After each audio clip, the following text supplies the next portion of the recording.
Assalamu alaikum, welcome to Game Changer. I'm Maryam Zia. Tonight we will be delving into an increasingly dangerous strategy that is unfolding in Indian illegally occupied Jammu and Kashmir.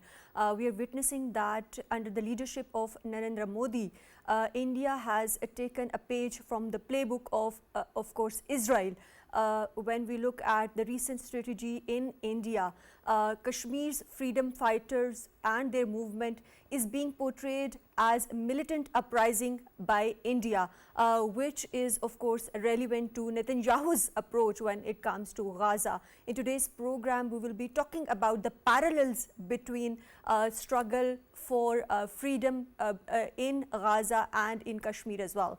When we talk about, of course, a revocation of Article 370, since the revocation of Article 370, India has, of course, made more restrictions and increased the military presence in Indian illegally occupied Jammu and Kashmir. What it means for the future of Indian illegally occupied Jammu and Kashmir, we will be talking about in today's program, and also we will discuss how India's strategy is mirroring, of course, Israel's tactics. To discuss this and more, we are joined in the studios by Dr. Syed Mujahid Gilani, who is President, Kashmir Youth Alliance. Welcome to the program. We're also joined by Mr. Zaman Bajwa, who is Executive Director, Youth Forum for Kashmir. Welcome to the program. Dr. Gilani, let me start with you. When we look at the recent of course, situation, on-ground situation in Indian illegally occupied Jammu and Kashmir, there has been increased in violence in the valley. How do you see the recent strategy by Modi government that is increasingly trying to push its Hindutva agenda and, of course, trying to portray this freedom struggle as terrorism? Bismillahirrahmanirrahim. Thank you, Maryam, for picking up a very important topic. Once again, the world needs to know, everybody needs to know how India and Israel are actually two faces of the same coins. You see, as far as your question is concerned, and when we take into account the ground reality and ground situation in the Indian illegally occupied Jammu and Kashmir, we must understand that India has been devising strategies over the past 5 years, particularly and definitely over the past 70 years in general. On one hand, we see that India has made Indian illegally occupied Jammu and Kashmir as the largest open-air prison, and on the other, we see that somehow India is trying to bribe, India is trying to reward the so-called puppets that India had planted in the Indian illegally occupied Jammu and Kashmir. Now, as we see the families of Mufti family, or for example, the Sheikh family over there, and now different other faces have turned up as well. They have been awarded and rewarded in elections. That come on, be a part of the mainstream, contest elections, be a part of the electoral process, and you will be given the concession of actually standing on the streets or in the streets of Indian illegally occupied Jammu and Kashmir. But on the other hand, we also see people such as Masrat Alam Bhatt, Shabir Shah, we see Yasin Malik, Sayyid Asya Andrabi, Fahmida Sofi, Nahida Nasreen, and several others were still jailed in the New Delhi's Tihar jail. And the coercion has been expanded so much that Dr. Qasim Faktu had been translocated from Jammu's Udhampur jail to Haryana jail, where has been kept under the solitary confinement right now. So on one hand, we see that India is trying to somehow portray a softer image, but on the other hand, India has been militarizing and essentially grabbing the Indian illegally occupied Jammu and Kashmir, the people, in a way that they will not be able to breathe at all. Right, and of course, Zaman, when we look at this situation, India is also claiming a resurgence of militancy in Indian illegally occupied Jammu and Kashmir. How credible are these claims of India, keeping in mind the increased military presence in the region since 2019? Maryam, when we see the India's war today, because it's a war of narrative. Actually, India is doing to compare this freedom's resistance movement to the terrorism. So for that sake, he is trying to do multiple narratives. Sometimes he says that there is only few, maybe less than 200 militants. We call them the Mujahideens in the valley, and we totally overcome that militancy, and we are going towards the normalcy. On the other hand, they are saying that there are increase in the militancy in Kashmir, but the thing is that they are not seeing towards, they are not going towards the reasons why the people, why the common people, why the youth is going towards the militancy. When there is elections in Kashmir back in 90s, at this time of the leadership was interested in the political system of India, but due to the tactics of Indian administration at that time, they forced them to join militancy. The situation is right now over there. When you pick the youth from their houses, you humiliate their mothers and their sisters in front of them, then when you ban them to getting education, and you are kidnapping them forcefully and putting them behind the bar without any reason. So what will the choice for the youth? They will go towards the militancy. But when you see the UN Charter, according to that, when there is a foreign occupier is on your land, they allows you to get to start a resistance movement in your lands. So it's a legitimate resistance by the people of the indigenous people of the Kashmir. So you see a few days back there was a report by the Washington Post. They described that this situation is worsening day by day. But the thing which we must think about that, which India must think about that, what's the reason? They have to solve the reason. They have to find the reason, and they have to give a chance to the peace. So the people will come towards the political system, and they are interested in the elections. They are interested in the elections. Then they have to give the right to the plebiscite, and after that, people will choose either they wanna go with India or Pakistan. Right, of course. And when we look at different changes, to talk more about this, we are joined online by Brigadier Retired Waqar Khan, who is analyst. Welcome to the program, Brigadier Sahab. When we look at different strategies that are being employed by Narendra Modi's government in the valley, of course, we see that India is making demographic changes as well. How do you draw parallels between the situation in the region and to what Israel is doing in the West Bank? I think by and large, in last 10 years, India has followed the Zionist agenda of Israel in Palestine. If you look at the demographic changes that you mentioned, there was definitely a case of Kashmiri Pandits, which was blown out of proportion. And now they're trying to settle, some retired officers and Jawans of Indian military. Large farmlands have been given in Srinagar and other places to the army. Definitely, they would like that in the valley. Because you look at the demographics of the valley, most of the districts have 97 to 98% Muslim population, and it's almost impossible to bring a change. They also, I think, done something which you call the cartographic war by bisecting geographically occupied Kashmir into two. So Ladakh has been separate. Again, we have in Kargil substantial Muslim population, but then if you look at their composition with the Buddhists, they become a minority. So that portion has been taken out. Now there's also an effort that Valley and Jammu will be separated after this election. There are reports, and probably they'll have Jammu as a separate entity, and then Valley will be left. So all told, it's a Zionist agenda. Then you look at the militarization, which is, I think, time not paid attention to. That is 1.1 million Indian soldiers of military and paramilitary are there deployed in occupied Kashmir. So it's almost one soldier over 6 to 7 Kashmiris. It's almost like a soldier standing in every street and outside every house. And I also say that in case you give me that much force, I can put a curfew in Maharashtra and see who comes out. So this is just, I would say, through barrel of the gun. But it has not succeeded as such. If you look at even so-called puppets like Abdullahs and Muftis, they also raise the concern through Gupkar announcement. Although we don't believe in what they do, generally they are compromised people, and they are now bringing in new crop like Shala Rashid or even this guy engineer who's being propped up. But as far as the resistance is concerned, it has taken a new shape, especially south of Pir Panjal. And India is worried because they are now targeting the military. So it's not going to be a very easy thing. Internationally, it's a disputed area. Of course, India may be thinking that they can integrate it through abrogation of Article 370 and 35. But ultimately, Kashmiri people are not with them. I don't think so. It's Right. going to work in the long run. And let's see what happens after the elections. Right, right. And Dr. Gilani, when we look at the situation in the region, of course, the recent report by Dr.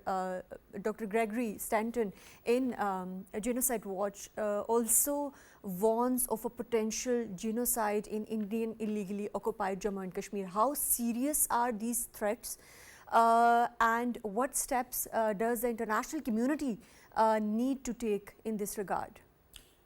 Maryam, as far as Dr. Gregory Stanton's report is concerned, almost all the steps till now have been accomplished, and it's almost at the brink of genocide when we talk about Indian illegally occupied Jammu and Kashmir. And when I take into account your first question, take a look into it. On one hand, we have Palestine. On the other hand, we have Indian illegally occupied Jammu and Kashmir. Both are the victims of oppression, of illegal occupation as well. And when we talk about Indian illegally occupied Jammu and Kashmir, we see that India, number one, has been translocating the youth of IIOJK to different jails in the mainland in Dominion. 1, 2.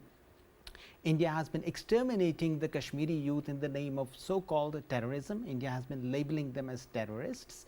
Number 3, India has been jailing the people who could actually project the political viewpoint of the people of Jammu and Kashmir into different jails, such as that in the New Delhi's Tihar jail and in Srinagar as well.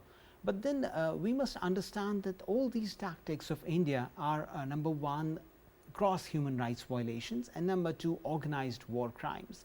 Whenever we take into account these kind of steps, we must document them, we must make a dossier, and we must hammer the international community with the fact that whatever India is doing right now on the ground is nothing but illegal actions, but organized war crimes. And this is the only way I believe that the imminent genocide in IIOJK can somehow be averted. Right. Otherwise, this is going to be a human catastrophe. Right, and when we look at the history, of course, both occupation of India, of the valley, and of course the region, and of course when Israel, establishment of Israel happened in nearly the same era and the same time.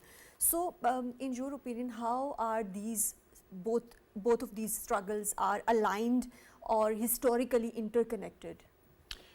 That's a very pertinent question, and I will actually be dating back to almost 75 years ago.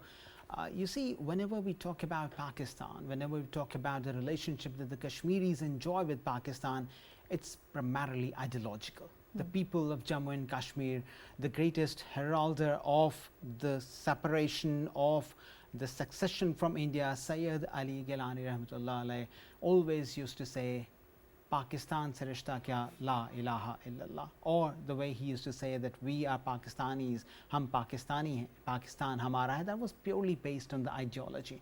And the same ideological principles apply in Palestine as well.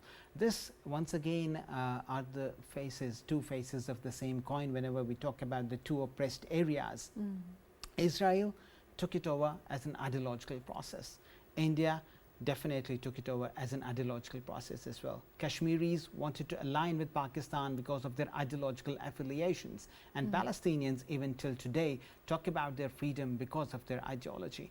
Kashmiris are still standing against India, showing resilience, showing resistance in every dynamics that is completely based upon ideology, that is completely based upon their love with the ideology of Pakistan. Otherwise, let's talk about India. India is essentially giving the Kashmiris on the ground roads made of gold and whatever demands, even if it is touching the sky.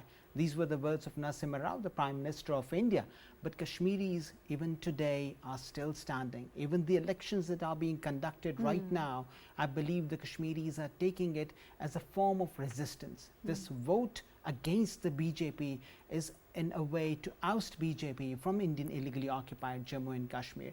And this is what we must understand: the Kashmiri resistance has not fallen, that the Kashmiri resistance cannot be jailed, but rather it has taken a different form. Right, and also when we talk about parallels between of course, Indian illegally occupied Jammu and Kashmir and situation in Palestine.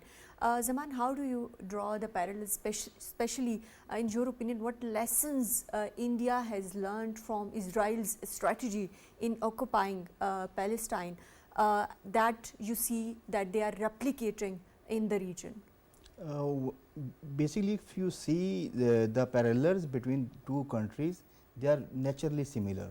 One is the Zionist regime and the other one is the Hindutva regime. So they are based in the religion, and their opinions, their beliefs are extremism. So they are naturally allies, and if you see the things which are India actually is getting from the Israel, you can see, if you see the bullets and pellets which are used in the occupied Kashmir after 2016, these are firstly used in the occupied territories of the Palestine. If you see the settlements of the non-Kashmiris, till now they have issued approximately 43 lakhs domicile, and in 43 domiciles, 25 lakh people are eligible to vote.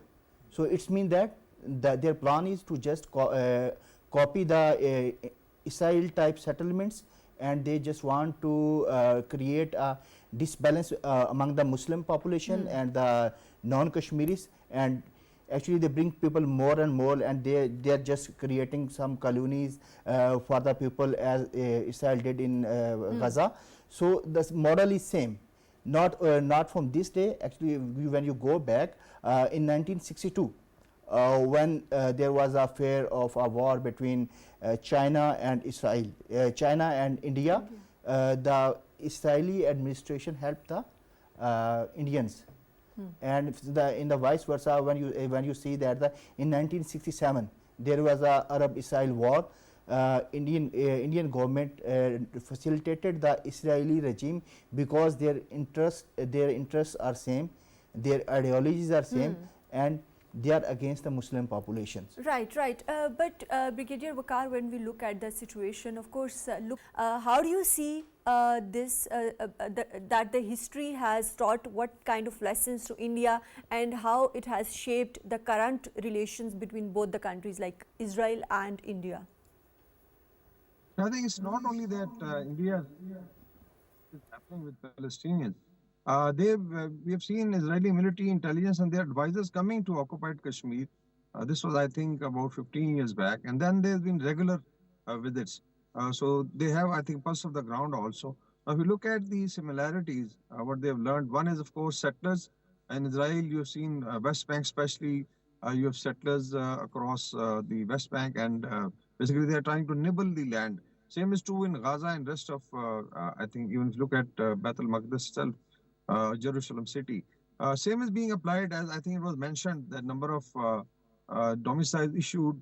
So probably we are looking at a demographic change before even in case there is a need for a referendum. Probably India will be ready. Unfortunately, they are also dividing the Kashmiris because we see a lot of nationalists even in the diaspora, although they are not very large. But even within Pakistani side of Azad Kashmir, that you have some voices. So they will probably try to divide even the Muslim vote on nationalists and then pro-Pakistan, division. But I think main thing to note is that any nation that has to get freedom, it will not come very cheap. So Pakistan has a major role to play. We have already fought 4 wars. And every war, Kashmir was, I think, the common denominator. And then you have basically Azad Kashmir was established as a camp. It was known as a freedom camp, that this will become a base for moral, diplomatic, and even military support whenever needed. And they have proven it. Even I think whatever we have in 1948 was fought by the Kashmiris and Mujahideen. So Pakistan has to also be militarily ready because now we also have the problem of Indus Water Treaty coming up, and India would like to now involve Pakistan into a long legal battle, which adds to the complexity of Kashmir problem. But what is encouraging is that now Kashmiri youth is getting up. So they are also fighting, and Indians are really worried. If you look at the military analysts on the media, they are worried that the resistance, especially south of Pir Panjal and areas which are hotbeds of, let's say, Hindus like, Doda, you have Riyasi, then you come down to Jammu. there have been attacks by, I would say, resistance, and they are now coming up Right. like Kashmir Tigers and others. So I think it's going to be a combination of diplomatic, moral, and military support to get back the rights of Kashmiris. Right, but Brigadier Bakar, we also need to look at the political dimensions of the issue when we look at the parallels. How do you see that Narendra Modi has leveraged the situation in Indian illegally occupied Jammu and Kashmir for his own political agendas, especially when we talk about Hindutva ideology that he is pushing in India, and how do you compare it to Netanyahu's strategy in Palestine that he is implying for his own political gains? I think RSS was very, very clear right from the outset. And since 2014, when they started consolidating the power, they have tried to go for it. But if you look at, I think, overall treatment with the Muslims in India, I'll just add to it that what is happening to mainland, because again, we have 250 million Muslims there, and then you have about closer to 10 million Muslims in occupied Kashmir. The toolkit is almost similar. Basically, this is a neo-Nazi agenda of ostracization, getting hold of their businesses, let's say getting hold of their lands, and then, in terms of jobs and all that, trying to squeeze, and then militarization. In mainland India, there are, cow vigilants and squads who daily lynch Muslims, and in Kashmir, you have a military which is present. So it is basically being done through the barrel of the gun. And now you compare it with what Netanyahu is doing in Palestine. It is very similar that the same toolkit is being applied, and this comes from neo-Nazi agendas of 1930s when Nuremberg laws were, promulgated by Hitler and Nazis. This is what happened to the Jews actually, that they are trying to replicate. But ultimately, I think it's going to be Kashmiris and Pakistan, politically, diplomatically, economically, and even, I would say, militarily, that we'll be able to achieve the freedom. It will take a while, but we have to be ready for that. But definitely, Modi's agenda of Hindutva has succeeded initially, but now there is a pushback also within India also. Like you have South, Indian Punjab, occupied Kashmir, then Northeast is burning. So India Right. is actually burning on its three corners. So they have to see it that how far they can push it. Right, right. And Dr. Gilani, when we look at this situation, uh, in what ways and to what extent do you see that India is, of course, trying to portray Kashmir issue as its domestic issue, trying to frame it as domestic issue, and that's what Israel is also doing. How do you see these two mirroring each other, and what is the role of international community in this regard? Well, you see, Maryam, when we talk about IOJK, in the initial days, in the initial years, that's post 1947, India may have accepted that as an international problem, and that's when it was at the ambit of United Nations, and then it turned out to be a bilateral issue, and now essentially India has so-called legally labeled it as the integral part of the Indian dominion.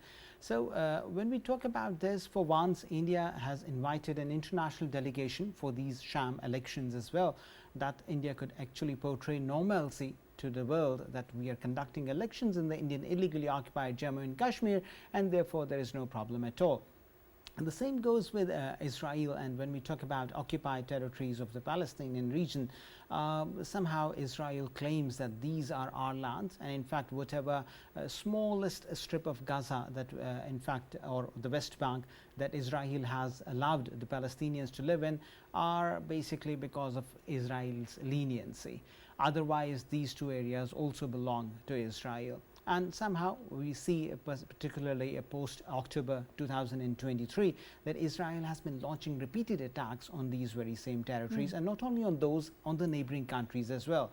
The same is a picture when we replace Israel with India, and we see that India has been an aggressor towards its neighboring countries. That's not only Pakistan, we have examples of Sri Lanka, we have Nepal, Bhutan as well, and all of these countries have reportedly in the international media as well talked and spoken against Indian aggression and Indian illegal interventions in their countries.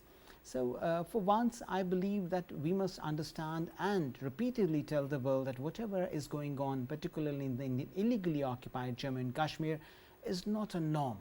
The people over there, the on-ground Kashmiri, talks about it in several videos, in several of the international reports that we have seen and gone through. the Kashmiris do not want to live under Indian constitution. They are essentially a separate identity. They need and want and desire their birthright, that is the right of self-determination, very similar to the people of Palestine. Right, and Zaman, how do you see what role media is playing when we look at the global perception of Kashmir issue? And of course, how do you see Indian and Israeli strategies in media misinformation? How do you compare these two? First, I just want to add something in the previous. Sure, please go ahead. One thing you said that the India is trying to portray Kashmir as a domestic issue. Yes. My point of view is that until there are the United Nations resolutions, the Kashmir on the UN agenda, whatever the narrative India tries to build, or whatever they say, it's just a false narrative. Until India brings some other resolution on the Kashmir agenda, on the UN agenda, and that resolution pass, then we can say that it's a domestic issue.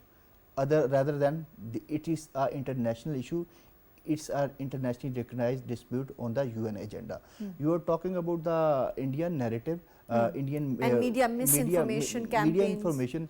Obviously, India, when you see India as an economic hub, it's a big population, it's have a very strong economy, and they are trying to portray everything is normal in Kashmir, and they have bought they have invested in the media. You have seen the reports regarding the EU Disinfo Lab, how the systematically Indian government and Indian diplomats are trying to portray this issue against Pakistan, and they are using media and fake professor, which years back he was died, and by these fake news outlets he is trying to mislead the world. Same goes to the Israel. They are using their US lobby sitting in the global capitals, and they are trying to just say that the resistance in Palestine is the terrorists. They are actually claiming the people who are fighting for their freedom as a terrorist. So they actually their agendas, their narratives are same, and they are trying to both resistance movement and the terrorist movements. And unfortunately, because India and Israel have the backing of the same countries, same countries, and they are giving the backing, and they have their own interest. If you talk about the US, they are just want to push back and they want to degrade and counter China. So that's why they are supporting and they are taking US as a strategic partner, as in the same Israel very near to the Iran. So US is backing Israel against Iran. So in this world's power system, few days back the Secretary General of United Nations said that the veto system of the UN Security Council actually compromising the UN system. So it's very unfortunate. Right. Let me take the same point to Brigadier Waqar. Brigadier Waqar, when we look at, of course, the support of major powers and major alliances in the world like I2U2, which comprises of India, Israel, UAE and US, it reinforces India's position on Kashmir and also supports of course Israel's aggression on Gaza as well. How important is this factor when we look at the repressive strategies employed by both the countries?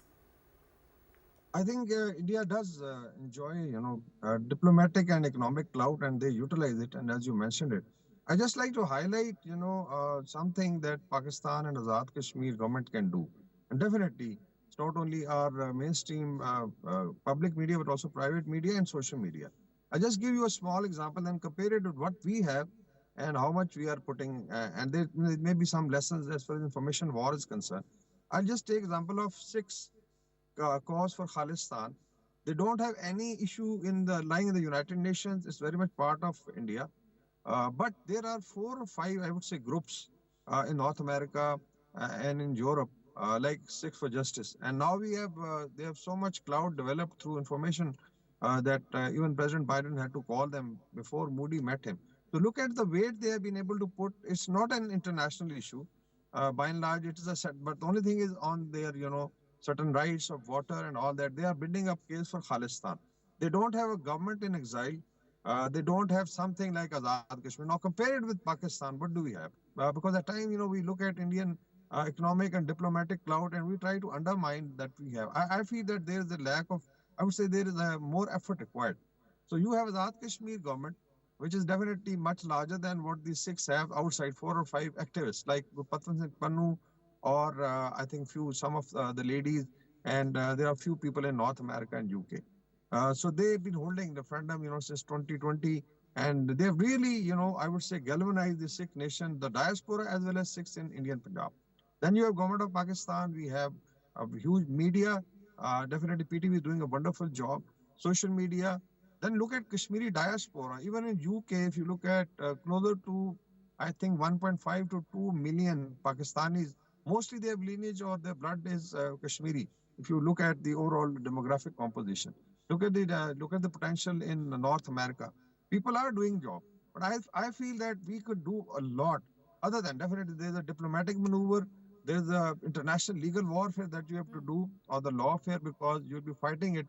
Like even Indus Water TT, now you'll have to fight it in the international courts. Right, Militarily, Pakistan had fought. I would say that a lot can be done, irrespective of Indian weight. If the Sikhs could do it, why can't we do it? right. But Dr. Gilani, at the same time, when we look at the situation, both India and Israel are using the claims of being exceptional democracies to, of course, further their repressive strategies in Indian illegally occupied Jammu and Kashmir, and at the same time in Palestine as well. So how do you see these claims and the role that is being played by the international community at this point in time? You see, this is where the debunking comes. Just like Zaman just mentioned, the EU Resentful Lab and the dead professor's story, what we need to do is to debunk the myths, to debunk whatever propaganda India is actually propagating towards the world.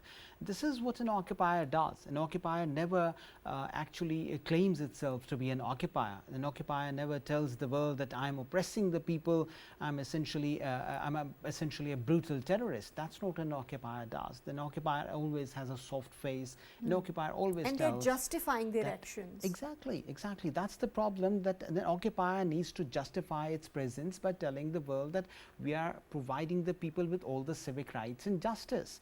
And this is where our roles come in. This is where your role comes in, that we need to debunk all this propaganda, whichever India is essentially creating a facade of. Today, I believe once we talk about the sham elections that India is carrying out in the Indian illegally occupied Jammu and Kashmir, on the other hand, we must also talk about different tactics that India has been employing on the ground vis-a-vis Kashmiris to oppress them, not only economically, but also in the health region, also in the educational aspect, in the academic aspect, and in different job sector and scholarship sectors as well. I understand our major goal, our vision and destination is clearly azadi, or freedom from the Indian dominion and Indian constitution, but at the same time all these civic rights that are being oppressed, that are being usurped by the Indian dominion, need to be projected so that the fake label of greater, shining and big democratic India has to come down. Right, but looking towards a future of Kashmir, Dr. Gilani, how do you see that if these parallels between Israel and India continues to happen in future, how does the future of Kashmir look like? Resilience, once again, resilience and resistance. Post-October 2023, have we seen the Palestinians? Are they still existing? Have they been wiped out? Has the world stopped talking about them? No. None of it has happened. The resistance has thrived exactly the same way that the resistance of the people of Jammu and Kashmir is thriving today.